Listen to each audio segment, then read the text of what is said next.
Which tourist attractions are overrated? Hollywood, a haven for hustlers, homeless and drug addicts. Plus the place is seemingly on its last legs. I was so underwhelmed, like I should have just kept the illusion of it in my mind. The Walk of Fame is a shithole. I lasted 2 blocks. Same. Then I went 2 blocks over to the nearest In-N-Out burger and the line was down the block. The whole afternoon was a waste. Hollywood had nothing to do with the wait. Husavik, Iceland. They don't play Ya Ya Ding Dong nearly often as I thought they would.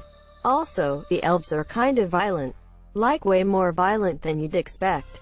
The elves went *2* far. The Mona Lisa is overrated. The Louvre is not. Definitely. Long queue to see the Mona Lisa and then you get incredible stuff like Hammurabi's Code to yourself. I ran across the stele with the Code of Hammurabi totally by accident when I was trying to find my way out of there. I couldn't believe it.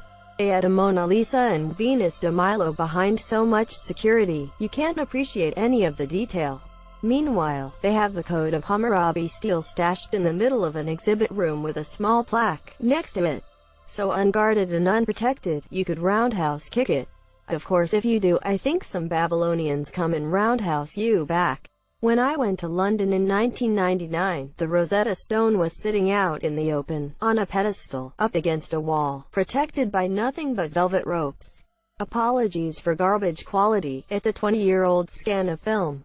It's now in and that I imagine is slightly more tamper-resistant than having to lean over a bit. London. I from a Londoner. The views aren't great compared to other places which I will mention. Plus London doesn't have a great skyline anyway, so it's just money down the drain. You can go to a bar called the Sky Garden, which has way better views of London, and you can also drink and chill while there. It's really popular though, so if you wanna go you will have to book in advance. Edit. The Shard is also good. The cable car by Greenwich is really good, gives you great views of the Thames and Canary Wharf. Do you mean the Sky Garden? Motherfucking Plymouth Rock. It's a rock and we don't even know if the pilgrims even landed on it. Most likely it's actually a fake story to create a tourist attraction. I posted this as well. There are some cool things in Plymouth but the rock is not one of them. If you're planning a vacation around seeing a rock, please reconsider. Sorry, but I will be planning a vacation just around that rock. I will not eat, sleep, or do anything else except go to the rock. I will not take any stops. That is my vacation plan and I am leaving right now this second for it. The Tower of Sauron in New Zealand, it's not even in one piece anymore.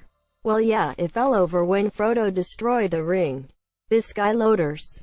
Voodoo Donuts in Portland, and now plenty of other cities. They are not that great and mostly became famous because they did funny designs like the beep and balls. It began as a money laundering operation that accidentally lucked into becoming huge. No donut is worth waiting more than 5 minutes in line. There's no way to convince me that their donuts are that good. I'm gonna have to disagree with you there. I'd gladly wait 10 minutes for real, store-made donuts. No famous donut places here, and the store-made donuts are still easily that good. The Four Corners Monument. Last time I went it just smelled of porta potties and you had to pay to go in, which then there was places to pay to eat, buy tourist merch, and not much else to do besides say you were in 4 states at once. The gum wall in Seattle is beep disgusting. I hadn't heard of that attraction before and just did a Google for it, and it looks even more disgusting than I dared to imagine. Just why? Shocked face. Wall drug SD. I know it's cheesy, but after an 8-hour car ride through the middle of nowhere I welcome it in all its ridiculousness. Times Square. Seeing it in TV and movies made it look like some majestic place. When I went there, it's just construction and honking. Honestly, I like Times Square. I'm really into commercial aesthetics, so I felt energized standing at the top of the stairs alone, and just taking it all in. I don't necessarily feel it's a must-see tourist attraction, but I quite liked it solo. Niagara Falls. The actual falls are beautiful, but the rest of the city cheap, gimmicky garbage. On the Canadian side it's not so bad. Still quite touristy. However, I don't want to dissuade people from seeing Niagara Falls itself. Even knowing how touristy it was, the sheer power of seeing such a large waterfall was really amazing. If you want something else to do, rent a car and head to Niagara on the lake. It's a great little town with wineries and a great lakefront to hang around. And Niagara on the Lake. Glad someone mentioned this. Stumbled on that place when I went to see the falls. Nice place to spend a day. Mona Lisa. It's small, the room was packed, and it's behind a massive pane of security glass. Yeah. On the other hand, I was not expecting the Venus de Milo to be so huge. I think this is true for a lot of art. It's either much bigger or much smaller than you expect. I saw Napoleon crossing the Alps, and for some reason I expected it to be small. Spoiler alert, it was not. Stonehenge if you think you're going to see some monumental structure. If you're going for the mystical, spiritual aspect, then you'll find it cool. Yup, Avebury, 25 kilometers north, is a much better bet.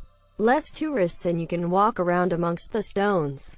These is one or two other ancient sites in that area to look at as well. Samui Island, Thailand, and also all the other overrated islands with those so-called full moon parties. Also Pattaya as well. As a Thai, I'll never get why those places are so popular. Lots of suspicious stuff happen there, lol. Don't want to boast my own hometown, but Phuket is way better. Well, still not really that good, but at least there are things to do besides beaches. Pattaya's attractions are not the beaches. London Eye. It's not even a real eye. Mount Rushmore. I like all the stuff around it, but that was boring. Most of South Dakota is beautiful without us carving faces into it. Western SD has some interesting places like the Badlands and Black Hills, but the rest of the state is mostly boring agriculture. Well, obviously you've never been to the world's only corn palace. My wife's hometown. I mock the corn palace every chance I get. The entire point of it is just so ridiculous. It has lost money every year it has operated. Even more so when the director was embezzling. And yet they apparently keep it open under the belief it at least brings tourists to town. My favorite part of that shithole, you know how you go to the fair, etc., and they have those walls with a painted scene with a hole for your face? You sit behind it and your mom takes a photo of you as an astronaut or whatever.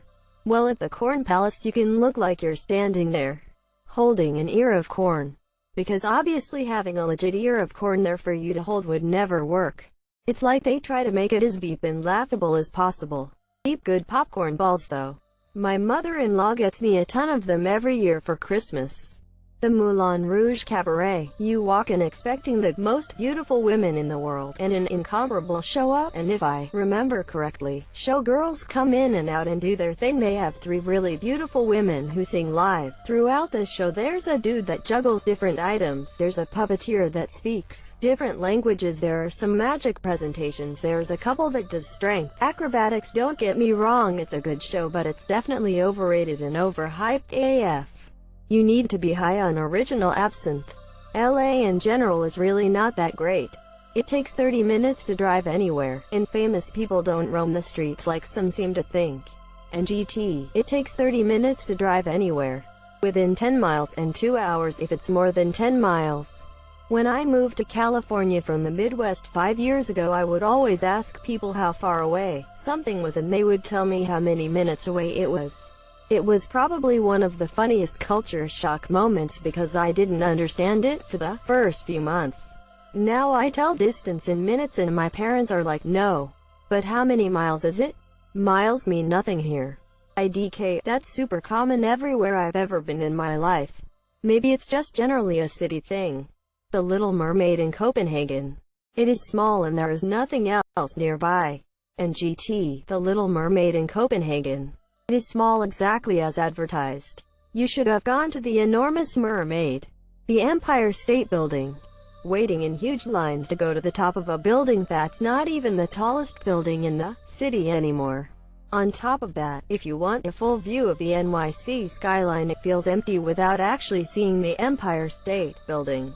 I think Top of the Rock is a better alternative. From what I've been told, Top of the Rock by day, Empire State Building at night. I did what someone suggested to me on Reddit. Go to Bar 65 in the Rockefeller Center at night. It's just a couple of floors below the observatory and you don't have to pay just for the view. You can use that money for food and drinks instead. And you get to see the Empire State Building all lit up. Times Square. After the initial, "I saw this in a movie once" moment, you realize it's too crowded, filled with weird people in costumes selling photos, and all there really is to do is go look at the chain stores. Angkor Wat. As amazing as it is, we found the surrounding smaller temples a lot more alluring and mysterious. Less tourists too. At one point it was just us walking around a temple ruin surrounded by jungle. Meanwhile hundreds of people were too busy walking around the main temple that is Angkor Wat. Edit. I'm not saying I was underwhelmed. The temple itself was beautiful. It's just I thought the smaller surrounding temples were so much better. Less crowds and a much more mysterious and intimate atmosphere. It's like going to New York just to see the Empire State Building and not realizing there's a ton of other skyscrapers that probably offer better views and have less crowds. Is it still worth a trip to see it in the surrounding ones though? Most definitely. Just remember to take lots of water, it gets stupendously hot and humid. Lol. Eureka Skydeck in Melbourne, Australia.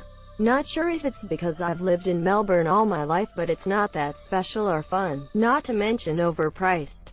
Anything New Year related, especially in the Northern Hemisphere. Then again, if you like waiting 4 to 6 hours outside in the cold for 4 to 6 minutes of fireworks while surrounded by drunk strangers, then it might be enjoyable. The Mall of America from the perspective of a person living in the Twin Cities. MoA is just the biggest mall out of a series of malls in the Minneapolis-St. Paul area. It may be the largest shopping mall in the United States, and it may contain the largest indoor amusement park in the U.S., but to us Minnesotans, it's just another place you can hang out with your friends on a Saturday and a field trip spot that you might get to go to with your class. Don't get me wrong, it's a hella fun place. There are lots of shops of course, and Nickelodeon Universe has some amazingly fun rides, but when you live